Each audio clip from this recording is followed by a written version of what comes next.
board. Got it, okay. All right, so these are Scott's words, not mine. 10 years, what an accomplishment, and we owe it to everyone who participated in this event since our inaugural outing in 2010 for our successful fundraising efforts. I can confidently predict that we will surpass the $250,000 mark in cumulative money raised for research toward a cure for Parkinson's disease. It's important for deserving individuals through our People Helping People campaign. Thank you to everyone, past and present. From the bottom of my heart, I want to thank everyone who made this day another great and successful outing. Thanks to the sponsors, contributors, golfers, and special thanks to the volunteers, some of who took day off work or family to help out. Dan Schlarman and the awesome staff at Highland Country Club. Great job.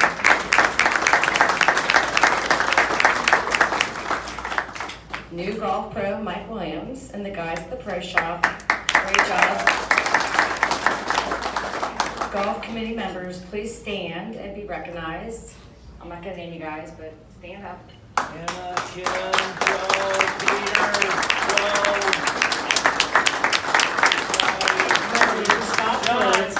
I love each and every one of you for your individual contributions. Joe Condon and Hannah Condon, a special thanks goes to you both for taking the reins after some key committee members had to scale back their contributions of time. You did this without hesitation, and I love you both.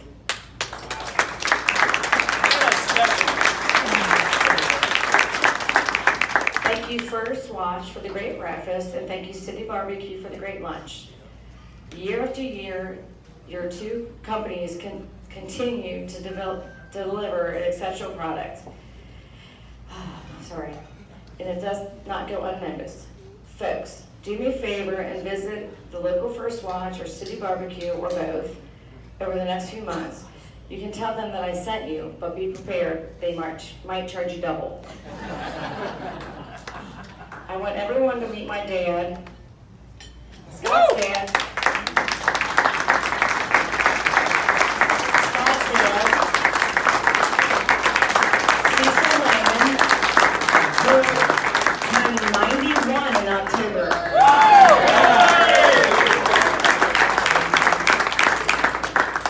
My parents have wanted to come to this event for years, but a 400-mile drive is not easy for them as it used to be, particularly mom's declining health.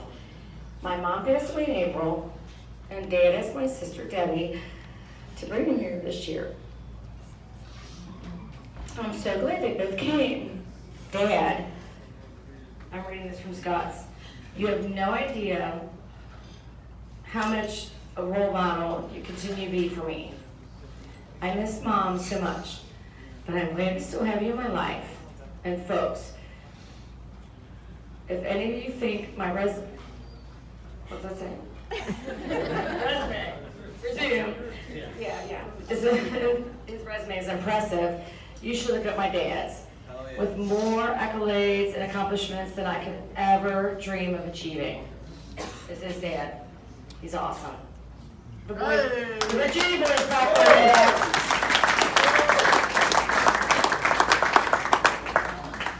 I know that I receive a lot of stares and double takes from strangers who see me in public, and all I can do is pretend that I don't notice them. As small as something like it seems, the constant pokes at my self-consciousness begin to wear on me after days, months, and years. And yet, what else am I supposed to do? As I wiggle my way through the checkout line in the grocery store, I put my food on the belt, the same as the guy behind me. And my body squirms uncontrollably as I try to converse with the cashier. And this gets worse as my brain screams at my hands to get the card out of my wallet. Eventually, I get through the ordeal, and I actually congratulate myself for passing another test of humility. Grade to be determined. That sums up an average trip for me to Kroger. Sorry. I experienced my worst day ever with Parkinson's for the first day of spring break to Florida this year. Joy, Tyler, and his friend Jack and I arrived in Fort Myers Beach on Friday. And Joy had high hopes of lying on the beach all day Saturday. I should have known what was ahead of me on that Saturday because I was experiencing dyskinesia or involuntary movements of my body. Early in the morning before taking any of my medication, this rarely happens, Joy and I made a run to Publix for groceries, and the dyskinesia worsened as my meds kicked in. Joy commented that she felt bad for me, as many fellow vacationers in the store were giving me strange looks. God bless her, Joy never felt embarrassed about being with me. She only felt bad that I had to endure the looks and comments. That is one of the many reasons that I love her so much. My dyskinesia got even worse. After we got back to our rental house, my body was going haywire, and Joy asked me what I wanted to do. Her way of fishing for the beach time affirming. I told her that I knew she wanted to go to the beach, but that I couldn't walk the couple hundred yards to get there, much less lay there for hours. I tried to encourage her to go without me, but she stayed at the house with me. Dog poop. Don't feel too bad for her. We had a pool.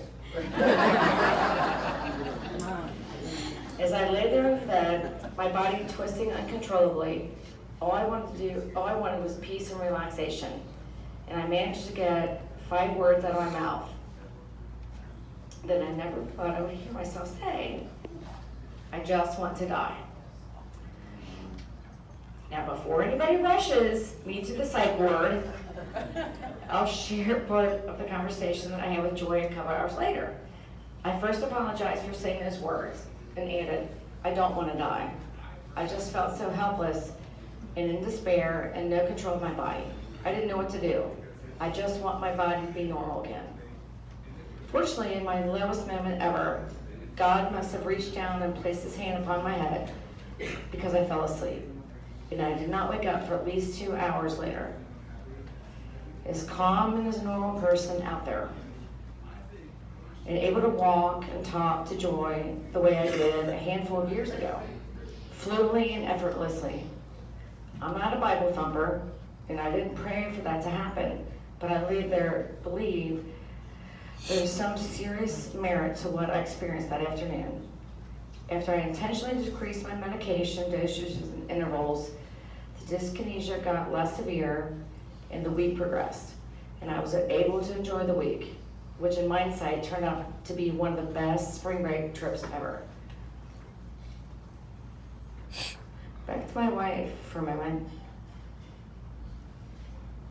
Joy is, in a word, this feels weird, Tony. So back to my wife for a moment.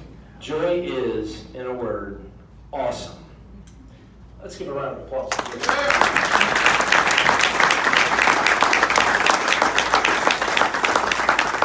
She never wavers in her support of me, and every day it seems she takes on a little more as I do a little less, like driving. Until I get this dyskinesia under control, she and I agree that I should not drive long distances, and definitely not by myself anymore. So, the man who used to drive the family everywhere is now content to ride shotgun as Joy gets us from the place to place. She makes the 800 mile wow, that was well timed. I was like, how did you do that? She makes the 800-mile round trip to Virginia, 800-mile round trip to Virginia, without a single gripe or complaint. If the table was turned, I would do the same for her. There you go. That's love. Now, back to me. Another problem I am having is when I know I am the center of attention. I like when I'm standing on the infield before a Reds game waiting to be announced for Parkinson's Awareness Night, or throwing out the first pitch at last year's game, or tonight when all eyes are seemingly on me, or when I am trying to converse with someone and I have too many neurons in my brain firing in different directions, right? The dyskinesia kicks in and I wiggle and squirm. Wow. Sometimes it gets pretty bad. My body tightens and my breathing becomes difficult, making it near impossible to talk at all. I'm better sitting than standing when I try to talk. If I stay in the corner and keep my mouth shut, I'm usually fine. But then I realize how not so fun that becomes. And that is not Scott Layman, No. if you know Scott, right? Some nights I'd rather stay at home than go out because honestly, it is easier on my body and my brain. The anxiety or the anticipation of a challenging evening just gets too overwhelming. And I'm going to cut in here because this dude goes out all the freaking time. I'm in a band. He comes to see us and he knows. Imagine coming to an event where you know no one's going to be able to hear a word you're going to say, and you're there for 4 hours trying to communicate with the people who love you. It sucks, right? I wanted to share some of my Parkinson struggles with you because, well, I don't talk a whole lot these days, and you might not know what I go through on a daily basis had I not mentioned it. As much as I hate to say it, the bad stuff needs to be shared along with the good. And if you see me out socializing around town, just know that doing so is a real effort for me. Please come over and say hi. And if I am unable to talk to you, simply give, sorry. Maybe you should take a simply give me a hug, a pat on the back, a wink, or some other sign. Stuff like that means a lot.